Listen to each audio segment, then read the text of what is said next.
Саламатсыңар балдар, ботаника предмети боюнча телесабагыбызды баштайбыз.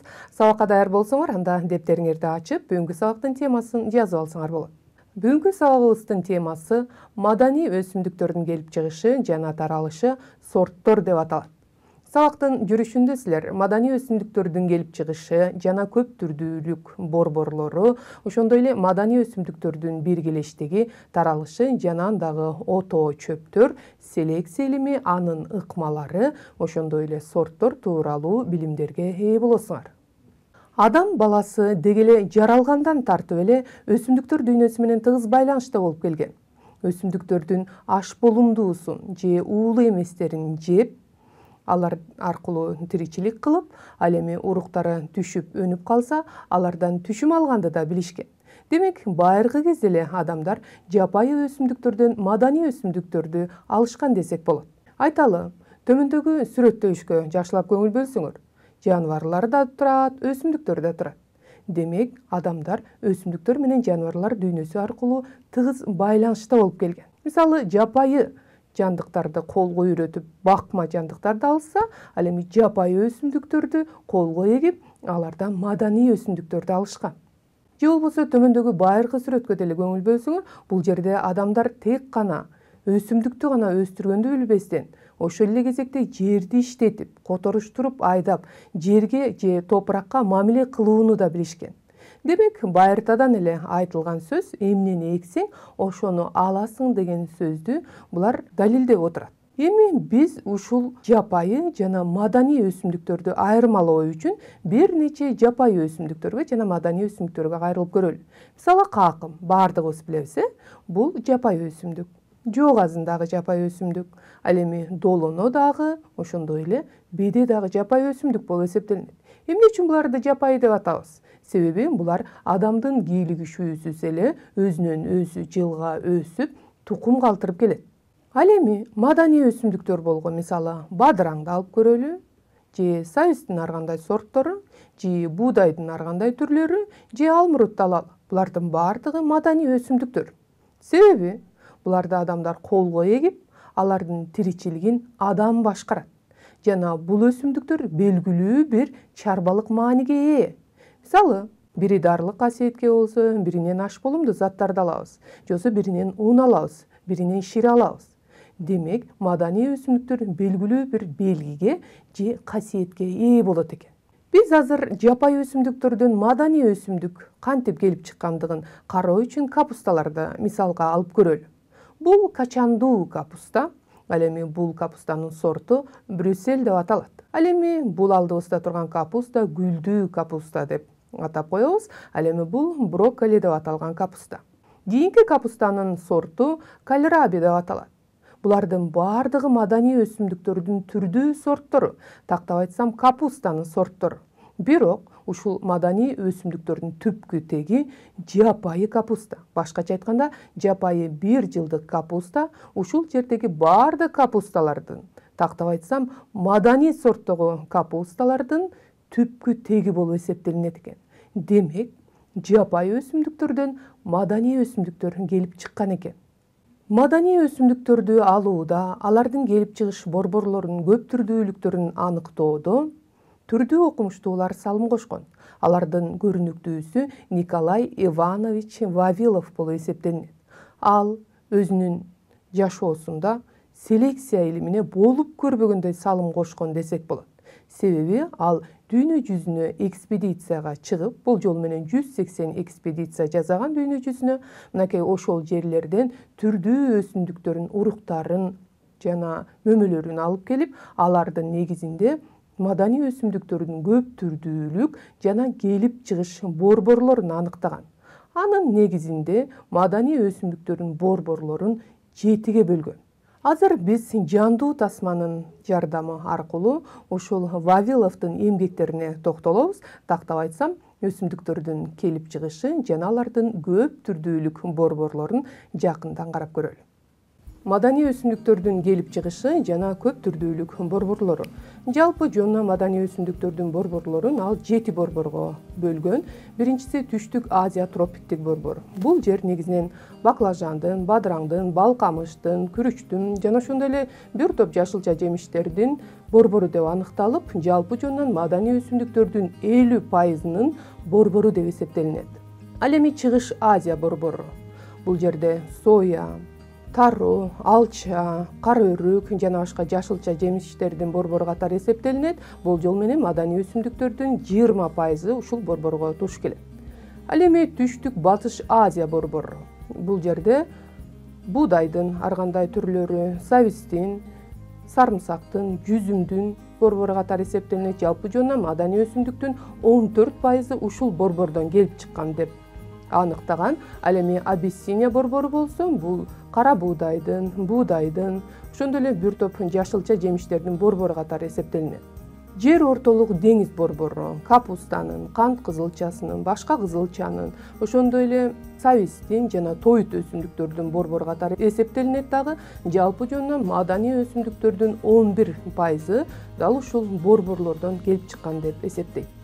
Борбордук Америка борбору. Бул жер жүгөрү, ашкабактын, күн караманын, пахтанын, какаонун жана башка өсүмдүктөрдүн борбору катары эсептелинсе, ал эми Түштүк Америка борбору болсо, негизинен картошканын, помидордун, ошондой эле дары өсүмдүктөрдүн борбору катары саналган. Ошентип, Вавиловдун аныктоосу боюнча бүтүндөй маданий өсүмдүктөрдүн көп түрдүүлүгү жана келип чыгыш борборлору жалпы жонунан 7-ге бөлүнгөн экен. Мынакей биз тасманын жардамы аркылуу кайсыл өсүмдүктүн мекени кайсыл экен жана кайсыл аймактарда кандай өсүмдүктөр өстүрүлгөндүгүн жакшылап көрүп алдык. Адамдар өсүмдүктөрдү түрдүү максатта пайдаланышат. Мисалы, биринен май алышса, экинчисинен кебез алынат. Үчүнчүсүнөн дары алса, ал эми төртүнчүсүнөн кант алышат. Демек, дал ушул максаттарына карап, биз маданий өсүмдүктөрдү төмөндөгүдөй топтоштурабыз. Айталы, мисалы, тамак ашта колдонулуучу маданий өсүмдүктөр бар, ошондой эле тоют өсүмдүктөрү бар. Мындан сырткары маданий өсүмдүктөрдүн ичинен техникалык өсүмдүктөр деген бар, жана ошондой эле кооз, көркөм өсүмдүктөр же болбосо декоративдик өсүмдүктөр бар. Ушул өсүмдүктөрдү жакындан карап көрөлүчү. Мисалы, алгач тамак ашта колдонуучу өсүмдүктөрдү карап көрөлү. Булар жашылча жемиштер, жер жемиштер, мөмөлөр болуп эсептелинет. Буларды бүгүнкү күндө адамдар же селекционерлер түрдүү сортторун алып, алардын түшүмдүүлүгүн жогорулатып, ар түрдүү ооруга карата күрөшүүсүн жогорулатып, жаңы сортторду алып жатышат. Ал эми тоют өсүмдүктөр, мисалы, малдарга тоют катары тоют кызылчасы же болбосо беденин ар кандай түрлөрү десек болот. Мынакей бул өсүмдүктөрдүн баардыгы тоют өсүмдүктөр болуп эсептелинет. Ал эми техникалык өсүмдүктөр. Бул өсүмдүктөрдөн биз түрдүү заттарды алабыз. Мисалы, кездемелерди алабыз, пахтаны элестетип көргүлө. Демек, бул өсүмдүктөр техникалык максатта колдонуучу өсүмдүктөр экен. Ал эми кооз, көркөм өсүмдүктөр болсо, булар декоративдик өсүмдүктөр дагы бир аталышы. Булардын жардамы аркылуу биз бөлмөлөрдү же болбосо бакчаларды кооздойт экенбиз. Дал ушул өсүмдүктөрдө, мисалы, гүлдөрдүн ар кандай түрлөр баардыгы кооздук же көркөмдүк иретинде өстүрүлгөн өсүмдүктөр болуп эсептелинет. Биз азыр ушул маданий өсүмдүктөрдүн ичинен тамак ашта колдонуучу өсүмдүктөр жана даарылык касиеттери бар өсүмдүктөрдүн бири болгон татымал өсүмдүктөргө кайрылып көрөлү. Негизинен татымал өсүмдүктөрү чыгышта кеңири өстүрүлүп жана кербендер аркылуу башка өлкөлөргө таралып турган. Мисалы, анистин силер гүлүнөн тартып мөмөсүнө чейин көрүп турасыңар. Же болбосо ванильди деле керек болсо сүт азыктарынан тартып кондитердик азыктарга чейин кеңири пайдаланган өсүмдүк. Ал эми гвоздика болсо, мисалы, кадимки эле күндөлүк турмушубузда колдонгон кетчупка ар түрдүү татымал иретинде колдонулат. Горчица дарылык касиетинен тартып тамак ашта дагы колдонууга биз мүмкүнчүлүк алдык. Ал эми имбирдин түзүлүшүнө көңүл бөлгүлөчү. Аны биз ар түрдүү максатында мөмөсүн дагы, тамырын дагы пайдаланып келебиз. Негизи антисептикалык каражаттардын бирине кирет. Календула дагы биздин турмушубузда кеңири пайдаланган өсүмдүктөрдүн бири. Ал эми кардамон. өзгөчө жыпар жытка ошол эле кезекте нерв системасына күчтүү таасир этүүчү өсүмдүк болуп эсептелинет. Кинза, корица, булардын баардыгы ушул чыгыш татымалдарынын түрү. Кунжуттун дагы ар кандай түрлөрү бар. Мисалы ак кунжут жана күрөң кунжуттар. Куркума дагы өзгөчө бул чыгышта жана күрүчтү баска маалда кеңири пайдаланып келишет. Ал эми лавандадан жыпар жыттуу майларды алууда, косметикалык каражаттарды алууда дагы кеңири пайдаланышат. Лавр жалбырагы баарыбызга тааныш, өзгөчө жыпар жытка ээ. Мынакей жогоруда биз маданий өсүмдүктөр, алардын ичинен чыгыш татымалдары тууралуу маалымат алып алдык. Эми жогоруда айткан маалыматтарды бышыктап алуу иретинде кезектеги суроого кайрылып көрөлү. Маданий өсүмдүктөр жапай өсүмдүктөрдөн эмнеси менен айырмаланат? Чөйрөнүн шарттарына туруктуу келет, белгилүү бир чарбалык мааниге ээ болот, узак жылдар бою тыным абалында кала беришет, жер алдындагы органдар жакшы өөрчүгөн деген жооптор болду. Туура жообуз бул быс экен. Башкача айтканда, белгилүү бир чарбалык мааниге ээ болот экен. Ал эми жапай өсүмдүктөр болсо чөйрөнүн шартына өтө туруктуу келет экен. Булар эгерде ыңгайсыз шарт болсо, узак жылдар бою кала берет экен, мисалы топуракта. Жана ошондой эле булардын жер астындагы органдары, тамыр системасы, тамыр сабактары, пияз түптөрү жакшы өөрчүгөн болот экен. Ошентип биз жогоруда маданий жана жапайы өсүмдүктөрдүн айырмасын билип алдык окшойт. Дал ушул маданий өсүмдүктөр жана алардын сортторун алуу бүгүнкү күндө селекция илиминин негизги же башкы максаты болуп эсептелинет. Демек, селекция илими бул айыл чарбасынын өндүрүмдүүлүгүн жогорулатуу максатында уюшулган комплекстүү илим болуп саналат. Селекция илиминин башкы милдеттеринин максаттарынын бири дал ушул өсүмдүктөрдүн, жаныбарлардын жаңы сортторун, породаларын алуу жана жаңы ыкмаларды иштеп чыгуу болуп эсептелинет. Азыр биз алгач ушул селекция илиминде колдонгон негизги ыкмаларга баш багалы. Өсүмдүк селекциясындагы негизги ыкмалардын бири бул тандоо жана кийинки ыкма аргындаштыруу ыкмасы. Дал ушул ыкмалар байыртадан эле колдонулуп келет. Мисалы тандоонун массалык тандоо жана жекече тандоо деген түрү бар. Ал эми аргындаштырууга жакындан кайрылып көрөлүчү. Мисалы, кадимки эле күндөлүк турмушубузда көрүп жүргөн өрүк менен кара өрүктү аргындаштыруу аркылуу же экөөнү чаңдаштырып, уруктандырып, алардан биз мөмө алганбыз. Алынган тукум кара өрүккө дагы, сары өрүккө дагы окшош болгон. Тактап айтсам, анын сырткы көрүнүшү боюнча кара өрүк сымал болуп кетип атат, бирок ага караганда агышыраак түзүлүштө, жана ички түзүлүшү болсо сары өрүк сымал, бирок даамы дээрлик кара өрүк сыяктуу даамга ээ болот экен.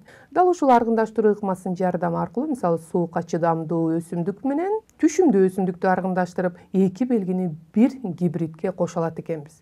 Же болбосо ар түрдөгү өсүмдүктөрдү аргындаштыруудан алынган аргынды биз гибрид деп атап коет экенбиз. Демек, бул кара өрүк менен сары өрүктүн гибриди.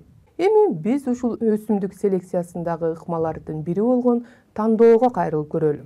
Тандоонун биз эки түрү бар деп айттык: массалык тандоо жана жекече тандоо. Алгач биз массалык тандоого кайрылалы. Мында жалпы тандоо жүргүзүлөт.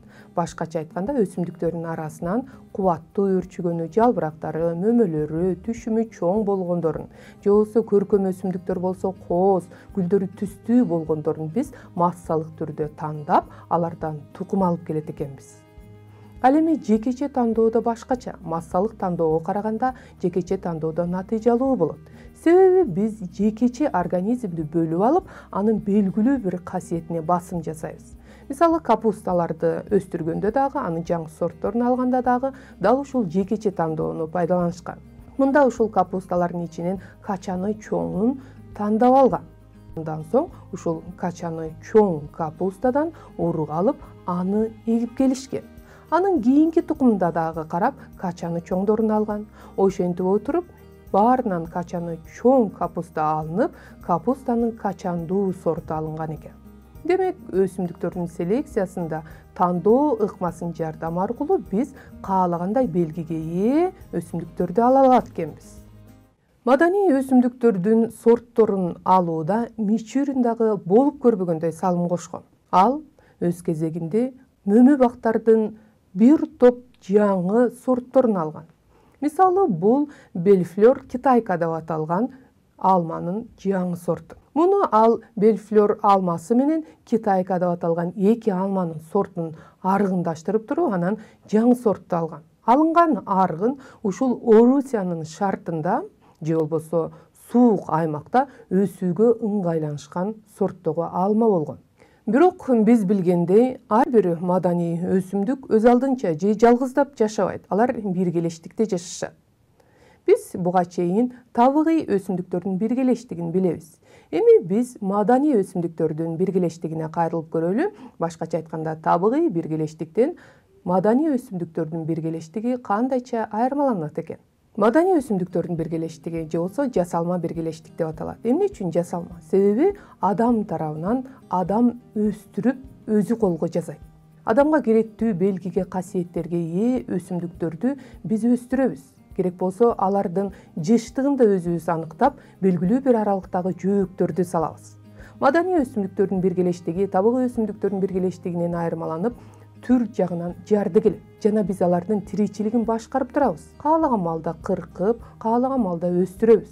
Жана алардан түрдүү продукцияларды алып отурабыз. Булар табигый биргелештикте өсүмдүктөргө салыштырмалуу чөйрөнүн шартына туруктуулугу начар болуп эсептелинет. Мисалы, эгерде адам кийлигишип, аны сугарып же азыктандырып турбаса, бат эле өлүп калышат. Ошондой эле маданий өсүмдүктөрдүн арасында алар менен кошо ото чөптөр дагы кездешет. Жасалма биргелештикке кайрылып, анын ичинен күрүч талаасына назар салып көрөлү. Күрүч негизинен сууда өсөт. Анын өсүүсүнө назар салып көрө турган болсок, адегенде күрүчтүн уругунан өнүм даярдап алышат. Же болбосо аны адегенде минтип жыш өндүрүп алышат дагы, андан соң ар бирин аралыктарын бирдей кылып ырааттуу тизип чыгышат. Негизинен күрүч бул Азия өлкөлөрүндө кеңири таралган өсүмдүк. Дал ушул мекени катары Азия тропиктик өлкөлөр болуп эсептелинет. Белгилүү бир мөөнөттөн кийин алар карарып, күрөң түскө өтө башташат. Демек, күрүч бышты дегенди билдирет. Андан соң күрүчтөрдү оруп башташат. Кадимкидей эле колго орушат, аларды жыйнашат. Жыйналган тобун алып барып, андан соң алардан күрүчтү чыгарып алышат. Биз азыр күрүчтүн сабак жалбырагынан күрүчтүн данын кантип бөлүп алууга назар салып көрөлү. Кадимкидей колго минтип чапкылап күрүчтөрдү бөлүп алабыз. Албетте, бул өз кезегинде кылкандар менен, башка чөп жар менен кошо алынат дагы. Андан соң аларды биз атайын электе элеп алабыз. Демек, күрүчтү өстүрүү ушу менен аягына чыгат. Мисалы, ушул маданий өсүмдүктөрдүн биргелештигинин же болбосо жасалма биргелештикке мисал алып көрөлү. Бул буудай талаасы, ал эми бул пахта талаасы, ал эми бул болсо көркөм кооз өсүмдүктөрдүн же гүлдөрдүн талаасы десек болот. Ал эми бул болсо пияз талаасы. Демек, белгилүү гана түр өстүрүлүп жатат. Ал эми бул болсо күрүч талаасы. Өзгөчө Японияда бүгүнкү күндө күрүч талаасын 3D форматында ар түрдүү түстөрдү тартып өстүрүүгө чейин жетишишкен. Ал эми бул болсо кадимки эле күн карама талаасы. Демек, жасалма биргелештиктер бул маданий өсүмдүктөрдүн биргелештиги экен. Албетте, бул жерде конкуренция жогору болот. Себеби кабаттуулук жок. Ошондуктан булар бардыгы бирдей талапка ээ. Себеби бир түрдөгү эле өсүмдүктөр өстүрүлүп жатпайбы? Ошондуктан бул жерде конкуренция өтө жогору болот. Дал ушул маданий өсүмдүктөрдүн арасында бул жол менен 20–30% ото чөптөр түзөт. Ото чөптөрдүн дагы бир нече түрлөр бар. Мисалы, 1 жылдык ото чөптөрдөн биз койчу баштыкты мисал келтирип көрөлү. Ошондой эле көп жылдык дагы ото чөптөр болот. Мисалы, талаа чырмок ото чөптөрдүн арасында мителер дагы бар. Мисалы, сары чырмокту алып көрөлү. Мунун жалбырагы жок. Демек, булар мителер, алар башка өсүмдүктөрдүн эсебинен өсүшөт. Демек, дал ушул ото чөптөрдүн эсебинен айыл чарба өсүмдүктөрүнүн түшүмдүүлүгү бир нече пайызга чейин төмөндөп жүрүп отурат. Бирок ото чөптөр өз кезегинде пайдасы да бар. Башкача айтканда, жаратылышта алар заттардын айланышына зор өбөлгө түзөт экен. Балдар, биз силер менен бүгүнкү сабактын жүрүшүндө маданий өсүмдүктөрдүн келип чыгышы, көп түрдүүлүк борборлору жана алардын таралышы, сорттор тууралуу маалыматтарга ээ болдук. Сабакка көңүл бөлгөнүңөр үчүн ыраазычылык билдирейин. Кайрадан көрүшкөнчө саламатта тургула.